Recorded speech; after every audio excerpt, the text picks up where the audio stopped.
It is a tragedy. Hannah is too unstable to appreciate a home like this. But at least we are here to protect it. My mother's voice came through my phone with perfect clarity, streaming live from the security camera in the living room. I sat in my freezing car about 50 feet away in the darkness, watching them raise glasses of my vintage Cabernet inside the lodge. They believed I was locked away in a psychiatric ward. What they didn't realize was that I still held the digital administrator keys to the entire property. "Protection detail is over, Mom," I whispered. Then I tapped System Reset. The lodge went dark instantly. Inside, the lights didn't flicker or dim. They simply vanished. The warm glow from the chandelier that had filled the great room seconds earlier disappeared, leaving everything swallowed by gray shadow. On my phone, the live video from the bookshelf camera automatically switched into infrared. I watched my father, Josiah, jump to his feet, knocking his wine glass onto the table. The dark liquid spread slowly across the wood like spilled ink, but nobody even tried to wipe it up. They were too busy staring at their phones. My sister Ashley is an influencer. Her entire existence revolves around screens, notifications, and followers. Yet somehow she never bothered to change the default recovery email connected to the smart home control hub. Reclaiming the system took one click. I didn't just shut off the internet. I reset the router entirely and redirected it to a hidden network I had configured days earlier. Inside the house, their screens went blank. No signal, no Wi-Fi, no connection. Meanwhile, inside my car, my dashboard screen glowed softly, streaming every second of their confusion in perfect high definition. I slid my thumb across the next command. Security lockdown. Even through the thick lodge windows, I could almost imagine the heavy mechanical thud as the deadbolts slid into place. Front door, back door, garage entry, all locked. Next came climate control. I spun the digital wheel downward. 70 degrees, 60 degrees, 50 degrees. Outside, the aspen wind howled across the mountains at 10 degrees below zero. Inside, the furnace kicked once, then fell silent. The quiet in that lodge must have felt enormous. Watching my mother, Catherine, pull her cashmere shawl tighter around her shoulders dragged a memory out of me so violently I could taste bitterness rising in my throat. It was last Christmas. I had stepped quietly into the mudroom, brushing snow off my boots, when I heard her voice drifting from the kitchen. She was speaking to Aunt Martha, using that soft, tragic tone she had perfected over the years. "We have to keep the deed in our name, Martha," she said. "Hannah is fragile, you know how she gets. If we let her control an asset like this, she'd sell it for drugs within a week. We're doing this to protect her from herself." I had stood there frozen with my hand on the door handle. Drugs. I have never touched a drug in my life. My job requires federal clearance. I spend my days auditing complicated insurance fraud schemes, but truth didn't matter to them. They needed a narrative. They needed a villain so they could play the heroes. They destroyed my reputation so they could justify stealing my property. They turned me into some tragic junkie story just so they could feel righteous about living in my lake house. That memory burned hotter than the heater I had just shut down. On the screen, I watched Ashley holding her phone up toward the window, desperately searching for even a single bar of service. It was pointless. The lodge had been built with thick stone walls and reinforced glass. Without the Wi-Fi bridge, the structure functioned like a Faraday cage. They were trapped, in the dark, in the cold. And for the first time in their lives, they had no audience to perform for. I adjusted the seat warmer in my car and took another sip of coffee.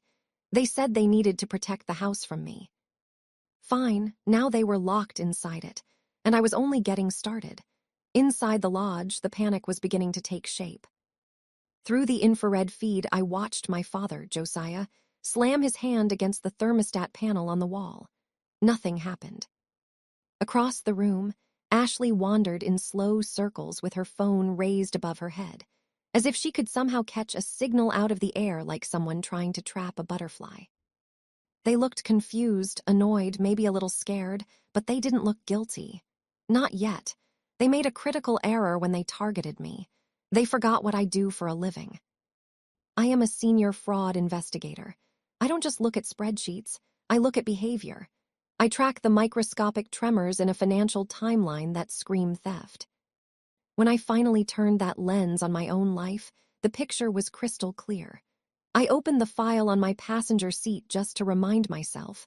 It was heavy, $45,000 in credit card debt. Opened in my name, signed with a forgery, so lazy it was insulting. That was Josiah. He needed bridge loans for businesses that never existed. Then there were the withdrawals. $12,000 every single month, siphoned from the trust my grandmother left me. My mother, Catherine, labeled them management fees. She was managing my money right into her closet. For years, I let it happen. I told myself it was normal to help family. I told myself I was being generous, but I wasn't being generous. I was being slowly boiled alive. People always ask, "Why didn't you leave sooner?" It is the frog in the boiling water. You don't notice the heat rising until your skin is already peeling. For me, the water boiled 2 years ago. I was driving home in the rain, exhausted from a double shift. I hydroplaned. The car flipped. I woke up in the emergency room with a concussion and a shattered collarbone. The pain was blinding, white, and sharp, but the conversation with the billing nurse hurt worse. "I am sorry, Hannah," she had said, looking at her clipboard. "Your health insurance was canceled last month for non-payment." I lay there strapped to a board trying to process it. I sent my parents the premium money every month. I had never missed a transfer.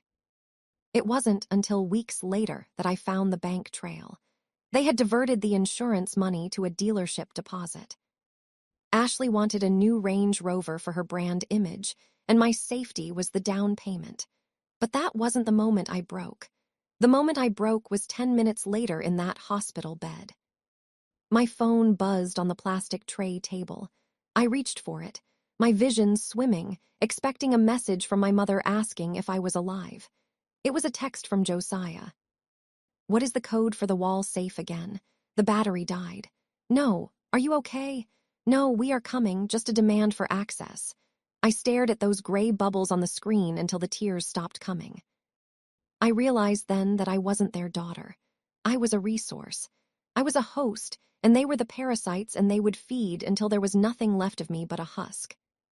I looked up from the file in my lap. On the screen, Josiah was pacing. He was wearing his expensive coat, the one he bought with my credit line. He looked angry. Good, he should be. I had spent 2 years planning this night, documenting every theft, every lie, every forged signature. I wasn't the daughter who lay in that hospital bed anymore. I was the bill collector, and tonight the debt was due. On the screen, the temperature readout dropped another degree, 48. Inside the lodge, the movement changed. It wasn't just panic anymore. It was the frantic, jerky motion of trapped animals. They tried the front door first. I saw the latch turn, saw them push out into the snow, but they didn't get far. The driveway is a 4-mile long, steep, and iced over. At the bottom stands a 12-volt electric gate. I disabled the gate motor 5 minutes ago. They were sealed in. Josiah stomped back into the living room, snow clinging to his Italian loafers. He was shouting. I couldn't hear the words, but I knew the cadence. It was the same way he shouted at waiters, at valet, at me. The shout of a man who believes the world exists to serve him and is currently malfunctioning. He pointed at the thermostat. He pointed at the router. Then he turned his eyes to the massive sliding glass door that led to the patio. "Don't do it," I whispered, gripping the steering wheel. "Be exactly who I think you are." He marched to the fireplace. He bypassed the poker and grabbed a piece of birch firewood, thick as a thigh. My mother, Catherine, grabbed his arm. He shoved her off. This is the thing about bullies. They don't know how to fix things. They only know how to break them. When they lose control, they don't de-escalate. They explode. Josiah swung the log. Crack. The sound didn't reach me, but the spiderweb fracture on the infrared feed was beautiful. The safety glass held for a second, a testament to the money I spent building that place, but Josiah swung again and again. On the third strike, the barrier gave way. Shards of reinforced glass rained down onto the hardwood floor. A gust of sub-zero wind rushed into the living room, blowing the curtains wild. I let out a breath I didn't know I was holding. Up until that second, this was a civil dispute. It was a messy family squabble over residency and keys.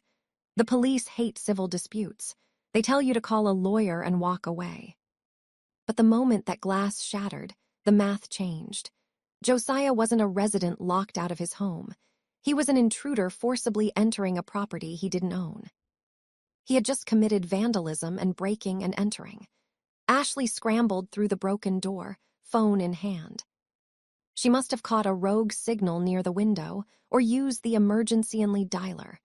I watched her pacing the deck, screaming into the device, her free hand waving frantically at the dark Trian. Yes, we are trapped. I imagined her screaming. Someone hacked the house. They are holding us hostage. Send everyone. She thought she was saving herself. She thought she was the hero of her own survival movie. She had no idea she was the star witness for the prosecution. She was inviting the police right into the trap I had set. And she was doing it with a felony record of the call. I started the engine. The heater kicked on, blowing warmth over my frozen fingers. It was time to go meet the guests. The blue lights cut through the aspen darkness like a strobe light. 2 patrol SUVs crunched up the icy driveway, their tires slipping on the grade I hadn't salted. Inside the lodge, the relief was immediate and pathetic.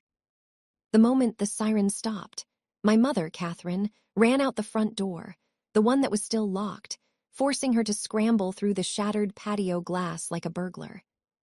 She waved her arms at the officers, wrapping her shawl tight, playing the damsel in distress role she had perfected over 30 years of marriage.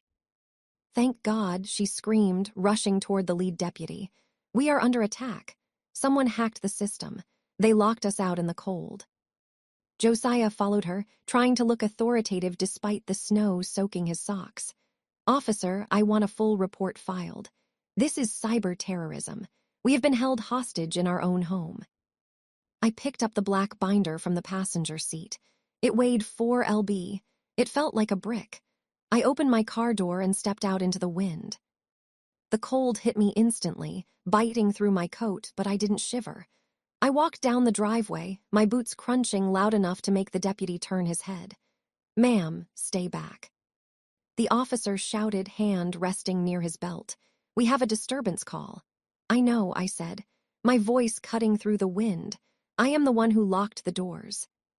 Catherine froze, her head snapped toward me. For a second, she looked like she was seeing a ghost. Then her face twisted into that familiar mask of pity and condescension. Hannah. She turned to the officer, lowering her voice to a stage whisper. Officer, this is my daughter. She is having an episode. We have been trying to get her help. She must have done this. Please be gentle with her. The officer relaxed, his shoulders dropping. He let out a sigh that puffed white in the air. Okay, folks, let's calm down. This sounds like a civil dispute. If you have keys, it is not a civil dispute, I said. I didn't yell. I didn't plead.